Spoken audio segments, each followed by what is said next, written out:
然后我用的是我的泪。如果你们非要去做整形，你们得具备几个条件。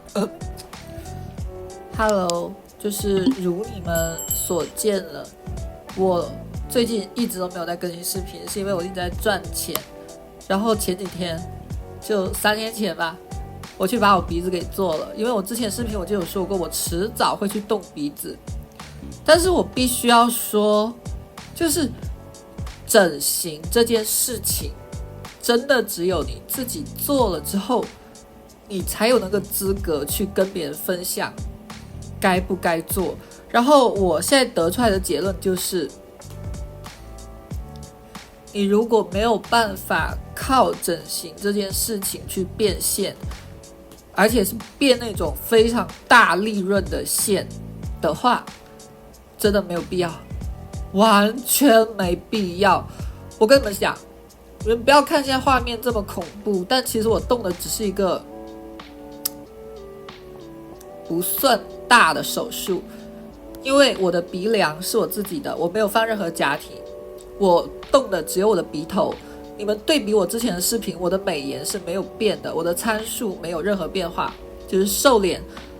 大眼睛、缩鼻梁什么的都是同样的参数，但明显可以看得出来我的鼻尖开始起来了，知道吧？变成一个三角形，鼻尖的形状变漂亮了，相当于我只动了我整根鼻子的这一段。这对于鼻子来说只算是一个小鼻综合，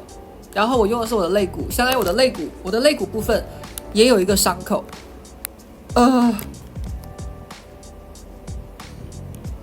然后现在我的鼻孔里头是有2根棉条的，所以我无法用鼻子呼吸。现在是今天第3天，我明天我就会去医院把这个棉条取出来，我应该就会稍微舒服一点了。我跟你们说，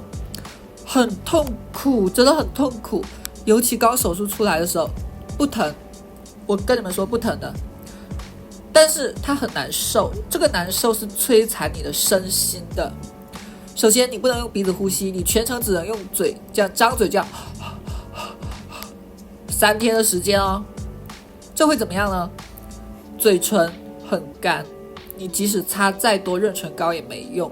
你即使喝水也没用，然后嘴唇干的同时势必会引起你的那个痰变多，然后有痰但是鼻子是堵住的情况下，你的整个感觉是很难受的。然后因为你肋骨有伤口，你不能够大范围的呼吸，它会牵动的伤口，不管你是吞咽还是怎样的，前期你会有个适应的过程。我之前看其他有做整形的博主去分享，我还觉得说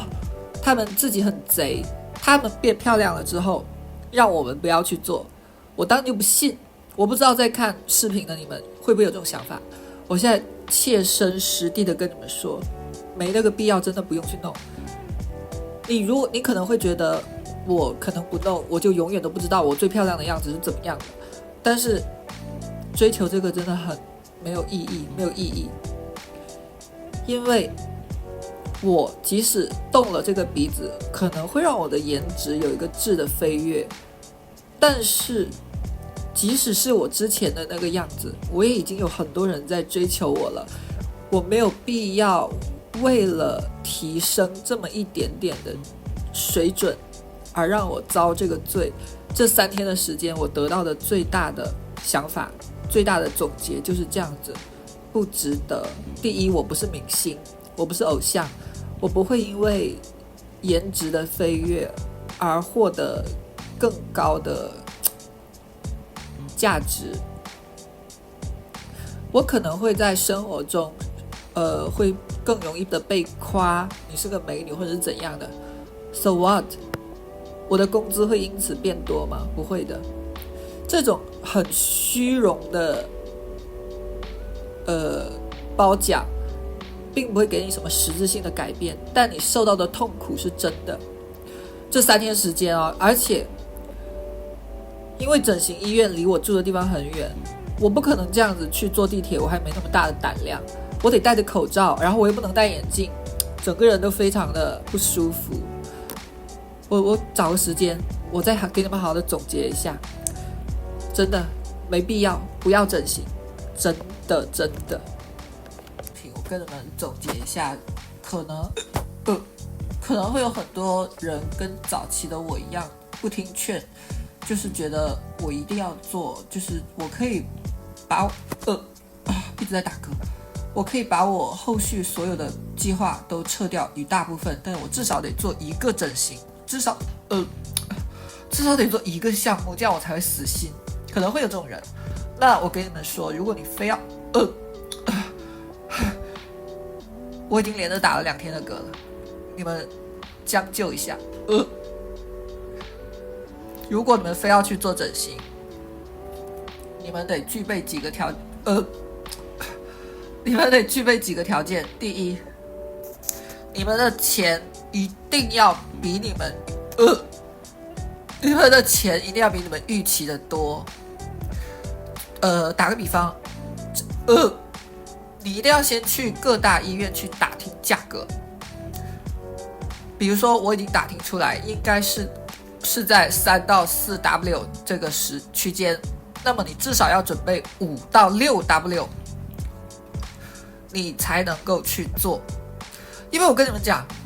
我之前说的好好的是多少钱，我之前说的很好，多少钱，结果去了之后，他跟我说，全麻要加几百块，然后拍肋骨片你不能在我们整形医院拍，因为我没有那个设备，你要去附近的三甲医院拍，要自费。然后可能三甲医院对于鼻整形所需要的肋骨片不是很了解，他们给我拍了个错误的，花了我900多块，然后我第2天拿来到医院已经要做手术了，我把我的片子给他们看说，不对，你还得再去重拍一次，然后我又得再自费再去拍了一次，相当于我平白无故的多花了1-2千块钱。我只是一个打工族所以我跟你们讲，钱你们一定要多准备一些，因为这件事情谁能给你负责？没有人给你负责，这就是你自己的血泪，这是你的教训。这是第一点，钱。第2点，有没有人照顾真的不重要，我是一个人完成的，我也没跟我家里面的人讲，这个真的不太重要，可能我比较自立，这个因人而异哈，有需要人照顾这一点因人而异。还有一个很重要的一点，你一定要有车，而且你要会开车。因为我现在好累，我要不要休息一会儿？过一段时间再录好了。就是我现在是有驾照，的，然后我车在家里，我不能开，所以我全程，我一开始没有整形的时候，我刚刚准备去整形的时候，我是可以坐地铁的 ，OK 的。但是我整好了之后，我顶着这个疤，我应该怎么办？我不能再坐地铁了，我只能打车。那么你除了打车回家，你事后还要去拆线、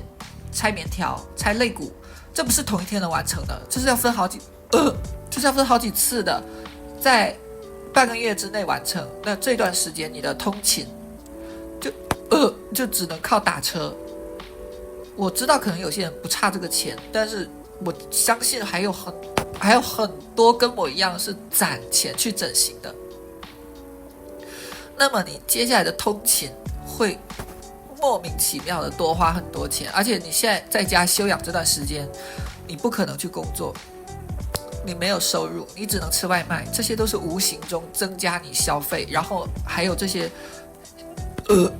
身心上的摧残，你可能会撑不住。所以2点，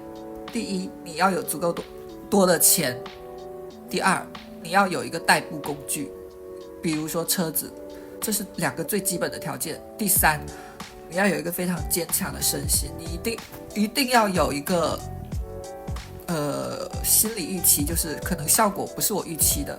但是我不会强求它太多，因为现在我已经大概有想法，说我可能会好看一点，但不会好看太多，我已经有这个心理预警了，所以我还 OK。但是你们一定要有，不要抱太大的期待，即使你花了很